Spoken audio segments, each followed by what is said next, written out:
السلام علیکم ورحمۃ اللہ وبرکاتہ۔ میں حیدرآباد سے آتا ہوں اور حیدرآباد میں ایک مشہور کہاوت ہے کہ بیگانے کی شادی میں عبداللہ دیوانہ۔ تو عموماً ایسے محفل میں میں نہیں آتا ہوں اور میرا میدان الگ ہے۔ میرا جو میدان ہے وہ اسکول، کالج، یونیورسٹی کے طلبہ ہیں، بچے ہیں اور ان کے ٹیچرز ہیں، انہیں ایڈریس میں کرتا ہوں۔ اور پورا ہندوستان گھوم گھوم کر کم و بیش 21-22 اسٹیٹس میں نے لیکچرز دیے ہیں، ورکشاپس کیے ہیں۔ یہ الگ بات ہے کہ مولانا بدر الدین اجمل صاحب کے دل میں اللہ نے میرے لیے بہت محبت ڈالی ہے اور میں بہت جگہوں پر کہا ہوں۔ میرے ابا حضور اگر باحیات ہوتے تو وہ رشک کرتے کہ منور زماں کو چاہنے کا تو حق مجھے ہے بحیثیت باپ، لیکن اس سے زیادہ بھی کوئی شخص کیسے چاہ سکتا ہے؟ اگر کوئی چاہتے ہیں تو وہ مولانا بدر الدین اجمل صاحب ہے۔ مجھے بتانے میں مشکل ہوتا کہ کون مجھے زیادہ چاہتے ہیں، میرے ابو یا پھر مولانا بدر الدین اجمل صاحب۔ حالانکہ 2011 میں انتقال فرما گئے اور منور زماں کو اس دنیا نے پہچانا ہے قسم خدا کی علماء حضرات کی دعاؤں کی وجہ سے۔ بہت سے علماء حضرات سے میری ملاقاتیں اور ان کی دعاؤں میں رہتا ہوں۔ مولانا سجاد نعمانی صاحب سے میری ملاقات ہوئی اور جب میں نکل رہا تھا واپس میرے شہر کے لیے تو میں نے حضرت کے پاس بیٹھ کر قدموں میں کہا، حضرت دعاؤں کا محتاج ہوں، تھوڑا سا دعا کریں میرے لیے۔ تو انہوں نے میری آنکھوں میں آنکھ ڈال کر 5-10 سیکنڈ خاموش بیٹھے اور بولے، تم کیا سمجھتے ہو؟ کوئی ایسا دن نہیں گزرا ہو جس میں میں نے آپ کا نام لیے بنا دعا کیا ہو۔ میں آپ کا نام لے کر دعا کرتا ہوں، اس لیے نہیں کہ آپ سوشل میڈیا پہ مشہور ہیں، اس لیے کہ جو علماء کو کام کرنا ہے ینگسٹرز میں جا کر وہ کام تم کر رہے ہو تو ہمیں خوشی ہوتی ہے۔ یہ مولانا سجاد نعمانی صاحب نے کہا۔ اور مدرسوں میں جو بچے پڑھتے ہیں وہ 2-4%، 95% پھر کہاں پڑھ رہے ہیں؟ وہ سکولز میں پڑھ رہے ہیں، وہ کالجز میں پڑھ رہے ہیں، وہ یونیورسٹیز میں پڑھ رہے ہیں۔ تو وہ طلبہ کی تربیت کون کریں گے؟ مولانا کی بھی فکر ہے۔ آج بھی مولانا بدر الدین اجمل صاحب یہی کہہ رہے تھے کہ یہ 95% جو ہمارا ینگ جنریشن ہے ان کا کیا ہونے والا ہے مستقبل، اور ان سے جو نسلیں آنے والی ہے کیا دین اسلام بچے گا بھی ان کے سینوں میں؟ قرآن کی عظمت، قرآن کی محبت رہے گی بھی؟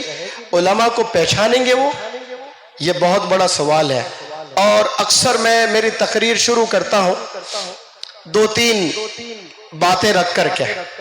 وہ 2-3 باتیں دراصل یہ ہے کہ اس وقت میں جو حالات ہم پر آئے ہیں اور روز قیامت تک حالات آتے رہیں گے، روز اول سے روز قیامت تک حالات آئے تھے، حالات ہے اور حالات آتے رہیں گے۔ یہ کبھی غلط فہمی میں نہیں رہنا کہ ہمارے اچھے دن آنے والے ہیں۔ بھائی اچھے دن صرف جنت میں ہی ہونے والے ہیں۔ اس روح زمین پر اچھے دن کے کبھی سپنے نہ دیکھیں۔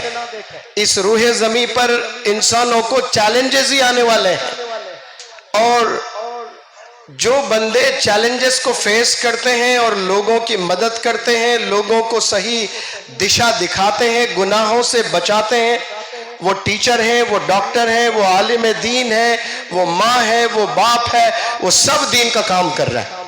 اگر گناہ سے بچا رہے ہیں تو لیکن اس وقت میں میری آنکھوں سے اگر دیکھتا ہوں دنیا کو، 2 بہت بڑے چیلنجز ہمارے پاس میں ہیں۔ کتنے چیلنجز ہیں؟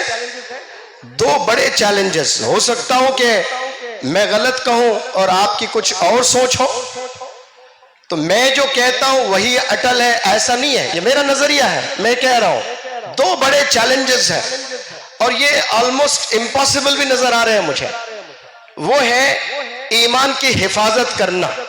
میں نے ایمان ہے یا نہیں ہے یہ بھی نہیں پتا ہے، یعنی دکھتے تو ہیں ہم مسلمان، حلیے سے، گھرانے سے، بات چیت سے، کام سے، لیکن اندر کیفیت ہے یا نہیں ہے یہ اللہ ہی بہتر جانتا ہے۔ تو ایمان کی حفاظت کرنا اس دور کا سب سے بڑا چیلنج ہے، اور وہ چیلنج علماء میں کئی گنا زیادہ ہے، پھر ہم سے بھی، مجھ سے بھی زیادہ، کیونکہ آپ مجھ سے زیادہ علم رکھنے والے ہیں، میں تھوڑا علم رکھتا ہوں، میں سمندر کے قطرے کا بھی علم نہیں رکھتا ہوں، لیکن اللہ نے علماء حضرات کے سینے میں مقدس کتاب بسایا ہے، تو پھر چیلنجز کو ایکسپٹ کرنا چاہیے آپ کو، اور ویسے ہی بڑے کام کے لیے آپ لوگ کو اللہ نے عالم دین بنایا ہے۔ اور دوسرا جو سب سے بڑا چیلنج اس دور میں دیکھتا ہوں، اور وہ ہے تربیت۔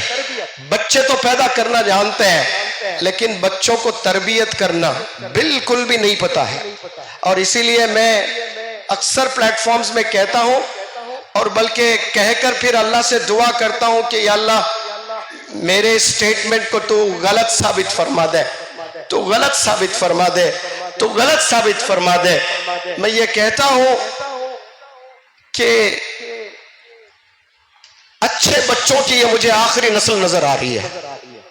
یہ جو نوجوان بچے اس وقت میں ہیں 15 سال سے 30 سال کے درمیان میں، مجھے ایسا لگ رہا ہے، اللہ پھر کہتا ہوں کہ مجھے غلط ثابت کر دے، کہ اچھے بچوں کی یہ آخری نسل معلوم ہو رہی ہے۔ اس کا مطلب یہ ہے کہ آنے والے زمانے میں جو بچے ہوں گے، جو ینگسٹرز ہوں گے، اور مزید پریشان کریں گے اپنے والدین کو، اور مزید پریشان کریں گے اپنے ٹیچرز کو۔ آن لائن کا زمانہ ہے، ساری تعلیم ہم آن لائن سے لینا چاہ رہے ہیں، لیکن اللہ جب علم دینا چاہ رہا تھا تو اللہ نے کیا کیا؟ پہلے ٹیچر کو بھیجا، آپ صلی اللہ علیہ وسلم کو معلم بنا کر، پھر عظیم کتاب کو بھیجا۔ تو صرف کتاب سے اگر علم ملتا تو صرف کتابیں ہی ہوتی دنیا میں، ٹیچرز نہ ہوتے۔